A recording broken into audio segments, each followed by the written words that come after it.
Madayaw nga adlaw matinians, Mayo 3, 2025, karong adlaw. Ako si Josh Eric Jalgis.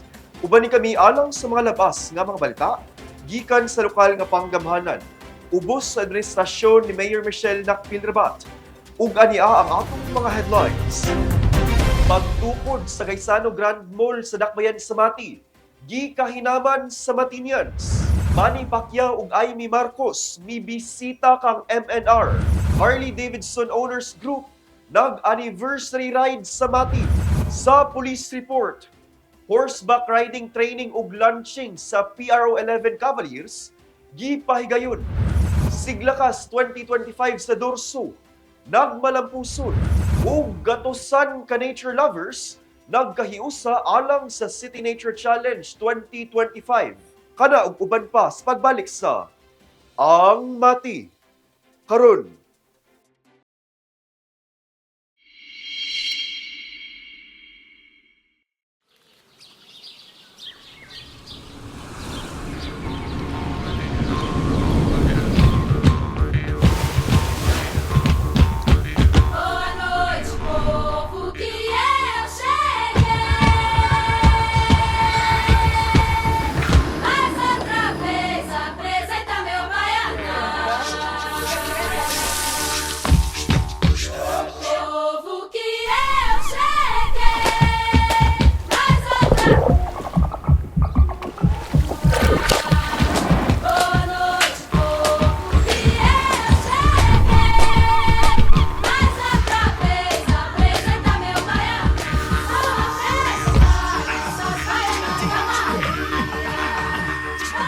Mati is where to be.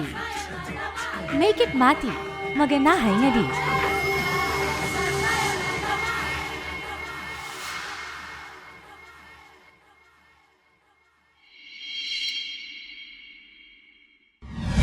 Ano ba'y gustong isumbong nga problema sa inyong barangay? O di ka proyektong kinahanglan ninyo nga wala matagad? Kung kamo nangitag kadangpan sa inyong suliran, i-report na kana sa Ang Mati Karon. Kami gadawat sa reklamo, hangyo o bisan pa man unsang mensaheng gusto ninyong madunggan sa lokal nga panggamhanan. I-report na yan. Ipadala lamang inyong mensahe hangyo ug mulo sa atong Facebook page, City of Mati LGU, aron among masibya sa Ang Mati Karon. Mamahimo usab kamong magpadala sa inyong video, mahitungod sa inyong issue. I-report na yan.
Matinians, andam ka ba panahon sa kalamidad? Ang Go Bag usa sa mga alibyo aron kaminusan ang epektong hatod sa kalamidad o emerhensiya.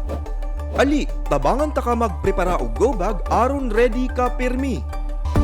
Una, iandam ang sinina ug uban pang bisti nga magamit sulod sa duha hangtod tulo ka adlaw.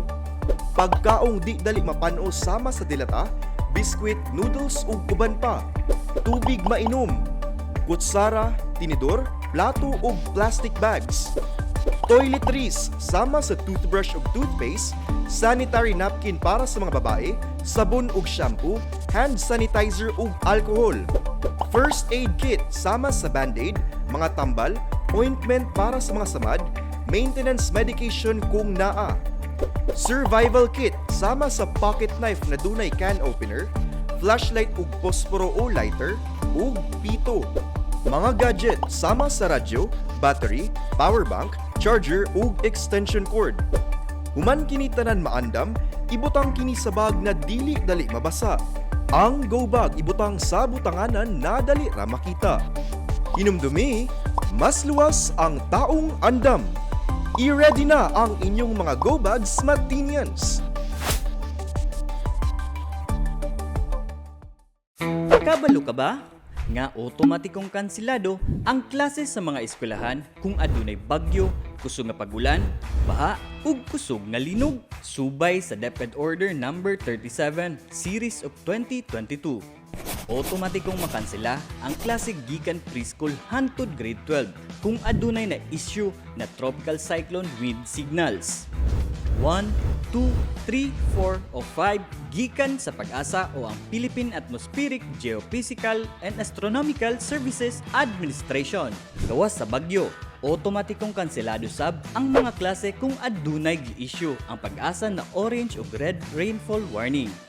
Mamahimo sab na magsuspende og klase ang lokal na panggamhanan tungod sa pagulan bisan og walay warning gikan sa Pag-asa. Samtang otomatikong makansela sab ang mga klase kung adunay flood warning gikan sa Pag-asa.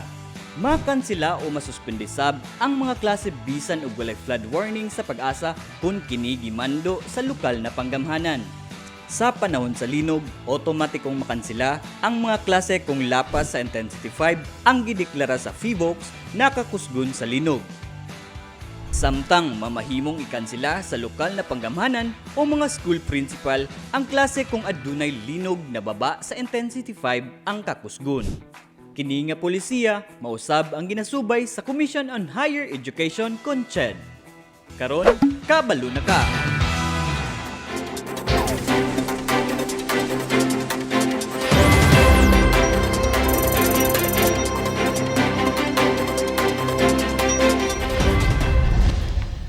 Labing gikahinaman sa mga Matinians ang plano sa lokal nga panggamhanan nga pagpasulod ingon man pagpatukod sa usa ka Gaisano Grand Mall diri sa Dakbayan sa Mati.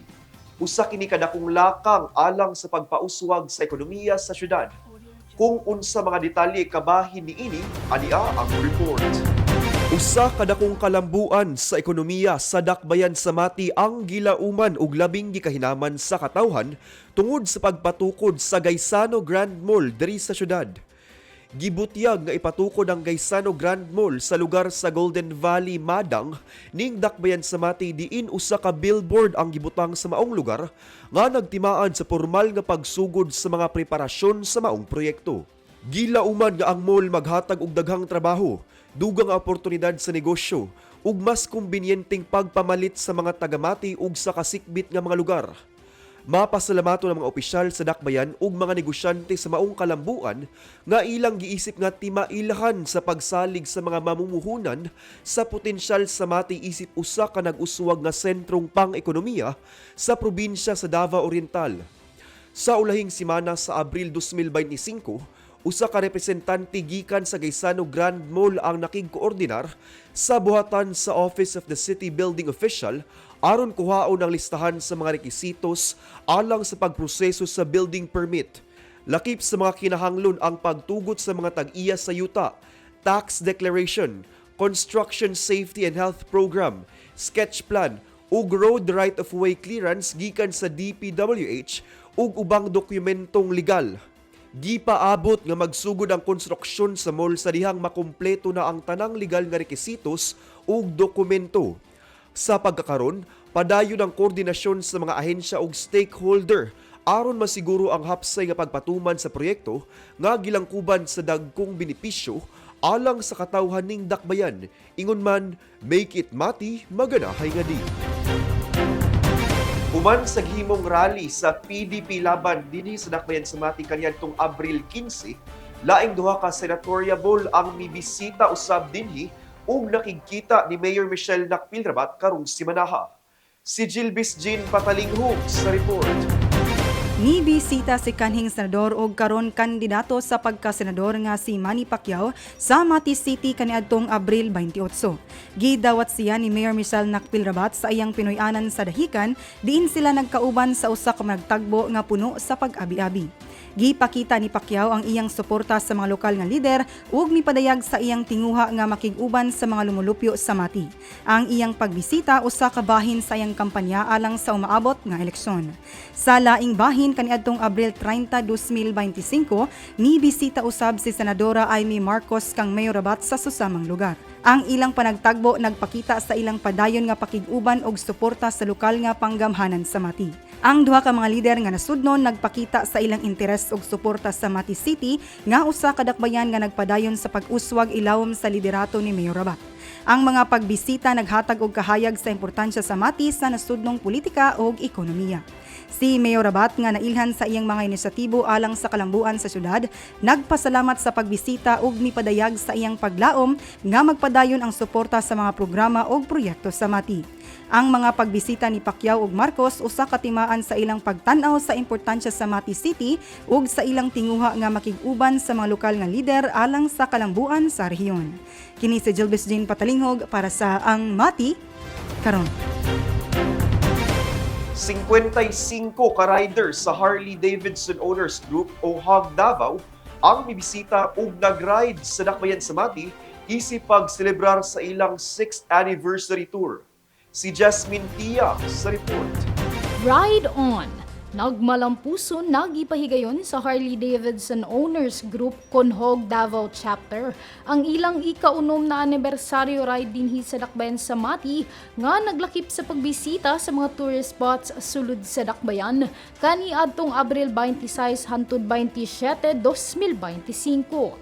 Mukabat sa 55 ka mga riders ang mibiyahe gikan Davao City padulong sa Mati aron mabisita ang mga tourist spots sama sa Puhada Island, Subangan Museum, Mati Aerotourism Park, Dahican Beach, Guang-Guang Mangrove Park, Jing Rabat Art Gallery ug pipila ka mga restaurants and cafes sa syudad. Apan wala kini nabisita tanan sa mga riders tungod sa pipila ka mga wala damha na mga panghitabo ug weather disruptions. Samtang nangayo sab og dispensa si Davao Oriental Tourism Consultant Cynthia Rodriguez tungod sa wala na kompleto og bisita sa mga riders ang mga lugar. Apan gisiguro niini nga naangkon sa mga HOGS riders ang malampuso na pagselebrar sa ilang anibersaryo sa Dakbayan sa Mati na aduna sab tumong nakatabangan ang turismo dinhi. Samtang matud pa sa mga HOG riders nga it's more than just a ride. It's family, freedom, and unforgettable memories. Gawas pa niini, nagpahimagno ang mga riders sa luwas na pagpadagan sa dalan, ilabi na og di malikayan ang disgrasya. Kini si Jasmine Tia para sa Ang Mati Karon. Sa among pagbalik, horseback riding training ug launching of PRO 11 Cavaliers, gipahigayon. Siglakas 2025 sa Dorsu, nagmalampuson ug gatusan ka nature lovers. Nagkahiusa alang sa City Nature Challenge 2025. Kana sa pagbalik sa Ang Mati Karon.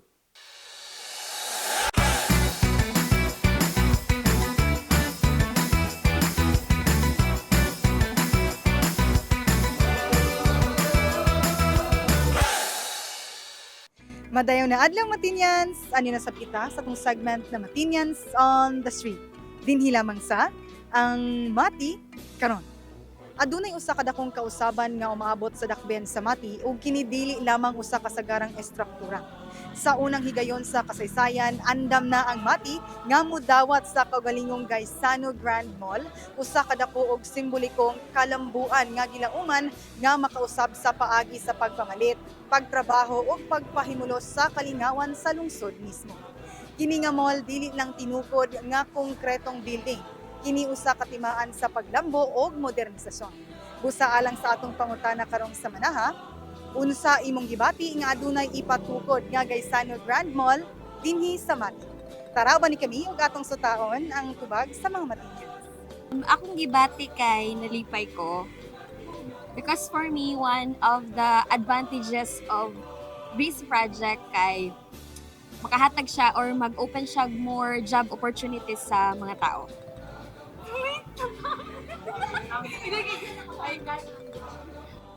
Of course, happy pod kay murag maghatag siya advantage pod sa ato ang consumer kay mahatagan tag another option para makapili sa atong mga gusto paliton like that. Akong gibati nga ipatukod na ang Gaisano Mall diri sa Mati kay happy and of course excited kay ang mga gusto gud mo adto sa Davao para mag Gaisano Mall is no need na or dili na necessary nga mo adto sa Davao para mag Gaisano Mall kay syempre nanay Gaisano Mall diri sa Mati. Personally, nalipay ko kay nakatabang kini sa pagpausbag sa ato ekonomiya diri sa atong sa Mati, sa syudad sa Mati. At the same time, nagatag dugang attraction sa mga lokal sa ubang dapit or sa mga bisita diri sa Mati. Para sa ko is happy kay kanang sa uban man gud kay murag maibog mi ba kay sa ubang lugar kay naay Gaisano for me lang pod happy kay makaadto na mi ana og makasulod na mi ana og maka-experience pod mi og ganang tanong-tanong sini po. Happy gyapon nga kuan kay maka-experience na mi like dili na mi ma-ignorante na kung gusto mi mulaag ay sa una gusto jud mi mulaag og Gaisano Mall pero layo man gud siya. So happy mi nga matukod na siya karon diri. Ma'am, sa ako ang kabahin, ma'am, okay siya, ma'am, kay at kumpleto manggali ang mga products, ma'am. Dali lang ta makaduol or dali lang ta makapalit sa ilaha kay duol man po diri sa Mati lang man siya. And then napoy kuan nga malaglaagan ang atong pamilya. Excited. Siyempre, na tayo maduulan na mag-shopping na tayo mall sa City of Mati kay sayang atong Mati ba na city ang atay mall. Ug mao kana ang tubag sa Matinyans kabahin sa atong pangutana karong semana. Ubanin na sab kami sunod timana din lamang sa Matinyans on the Street. Ako si Jilvis Jean Patalinghog, amping!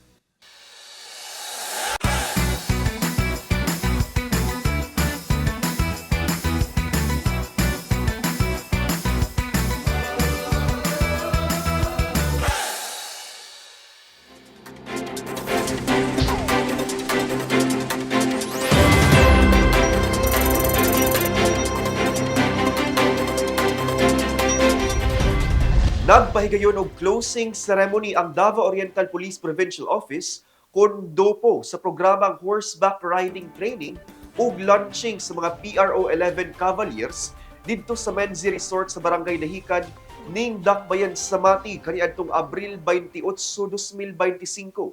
Si Nash Tiguelo alang sa kompletong detalye. Usa ka talagsaong pagbansay ang gipahigayon sa Davao Oriental Police Provincial Office kun dupo nga mao ang horseback riding training ug launching sa PRO 11 Cavaliers. Ang programa usa ka napulo ka adlaw ug 80 ka oras nga pagbansay diin kini gisugdan Abril 20 ug nahuman Abril 29, 2025 pinaagi sa closing ceremony didto sa Menzi Beach Resort Barangay Dahican ning Dakbayan sa Mati. Ang pagbansa ay gipartisiparan sa pipila ka mga istasyon sa pulisya sa Tibok Rehiyon 11. Ug mao kini ang istasyon nga mga mipartisipar ug mipadayag sa ilang dedikasyon nga makakat-on sa maong pagbansay.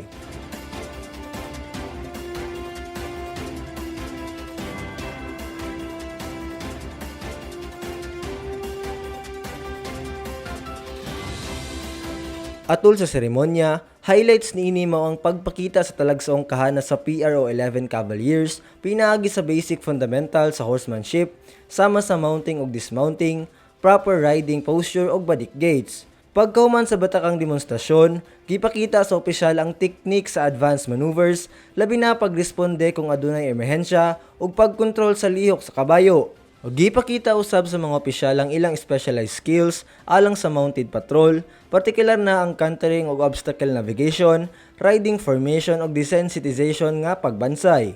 Sumala pa ni Police Colonel Mariano C. Rodriguez, Deputy Regional Director for Administration, nga importante ang horseback riding ilabi na sa bukid nga dapit aron nga mas dali ug mas paspas ang pagresponde ug pagpatrol sa kapulisan kung adunay emerhensya o krimen nga mahitabo.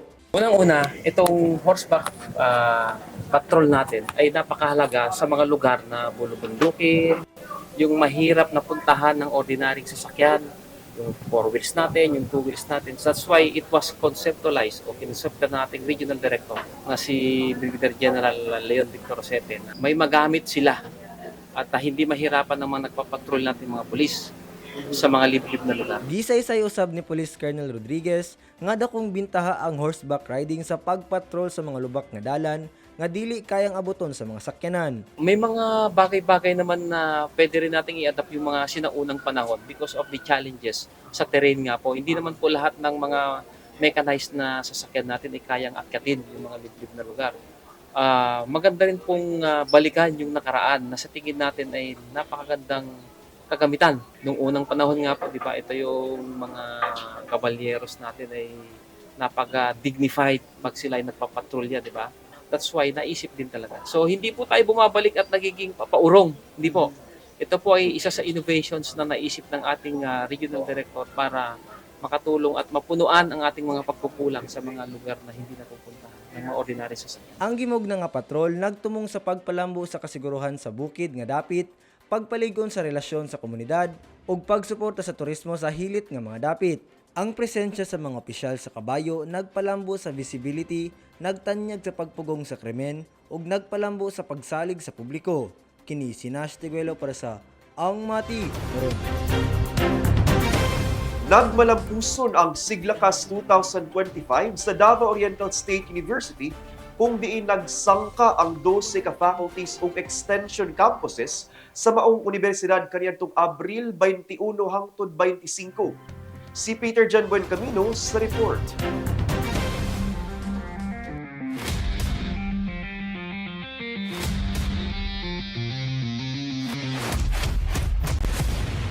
Usa ka selebrasyon ng kompetisyon sa paugnat sa kusog, arts ug literatura ang hiniusang gitambungan sa mga libuhan ka mga estudyante sa Davao Oriental State University main campus sa Guwang-Guwang, Barangay Dahican ning Dakbayan sa Mati. Gilangkuban sa pipila ka mga sporting, art and literature events ang maong kompetisyon sama sa mga musunod.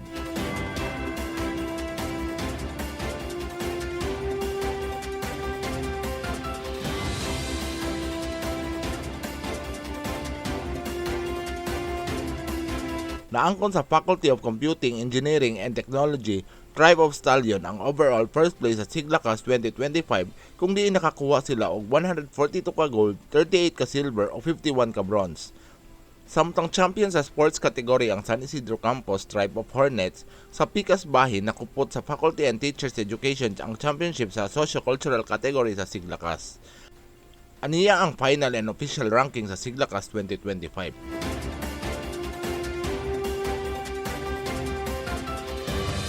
Highlight sa Siglakas 2025 ang Mr. and Miss Siglakas kung diin mirampa ang mga maanyag ng mga estudyante sa Dorso alang sa Battle of Beauty and Wits. Gikoronahan isip hiya si Precious Gift Valencia sa Faculty and Agriculture and Life Science ang ikaduhang korona sa maong faculty sulod sa 3 ka tuig. Samtang 3 times sa charm sab alang sa Faculty and Teachers Education kung diin gikoronahan si Gerald Matutina nga may kumpleto sa 3-peat victory sa FTED sa Ginoong Siglakas. Ang Siglakas usa ka simbolo sa pagkahiusa sa mga estudyante sa Dorso, pinaagi sa kompetisyon nga dili lamang makapabuhi sa dugo ug ehersisyo sa lawas, kung dili makabansay usab sa disiplina, skills ug competitive spirit sa mga matagtata.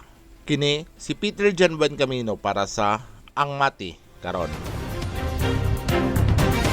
Gatusan ka nature lovers ug photography enthusiasts ang nagahiusang midokumentar sa wildlife ning Dakbayan sa Mati sa milabay nga City Nature Challenge 2025. Si Albert Louis Villar Jr. sa report. Naggahiusang mi dokumentar sa biodiverse wildlife sa Dakbayan sa Mati ang hapit 200 ka mga observers nga may partisipar sa City Nature Challenge 2025. As of May 2, mukabat na sa 9,278 ka mga observations ang natala sulod sa Mati City, kung diin nakadokumentar sab ang mga partisipante og 2,297 ka mga species sa tanom ug mananap. Ang pipila sa mga partisipante gilang kuban sa mga mosunod nga mga ahensya o organisasyon.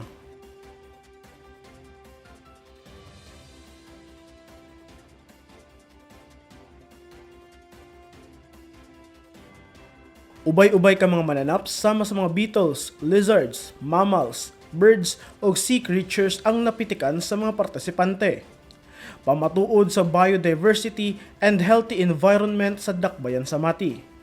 Gidokumentar ang tanang observations sa mga mananap ug tanom sulod sa territorial jurisdiction sa Dakbayan sa Mati, kung diin dunay mga designated, recommended o sponsored sites nga gitagana alang sa CNC 2025. Gidugok kini sa mga observers nga na mahimong pamaagi sa pagpakita sa biodiversity ug kaanindot sa Mati. Ang CNC usa ka pamaagi sa pagdocument ug mga plants and wildlife species nga po pwedeng magamit sa lokal nga mga research initiatives, kung diin mamahimo nang mubuhat og usa ka database ang mga research institutions sa flora and fauna nga makita sa Dakbayan sa Mati. Kini nga database mamahimong basehan sa mga environmental protection, sustainability, and rehabilitation initiatives sa umaabot nga panahon. Ang Maong Nature Challenge usa-usab ka dakong tabang sa ecotourism sa Dakbayan sa Mati ug makapalambo sa ekonomiya sa syudad, sanglit mapromotar ang kaanindot sa kinaayahan sa Mati ngadto sa mga turista nga nangita og bakasyonan. Kini si Albert Louis Villar Jr. para sa Ang Mati Karon. Bumaw ka na ang atong mga pinakauling balita gikan sa City of Mati, LGU. Ako si Josh Eric Jalgis. Ubani kami sunod semana matag Sabado diri lang sa Ang Mati Karon.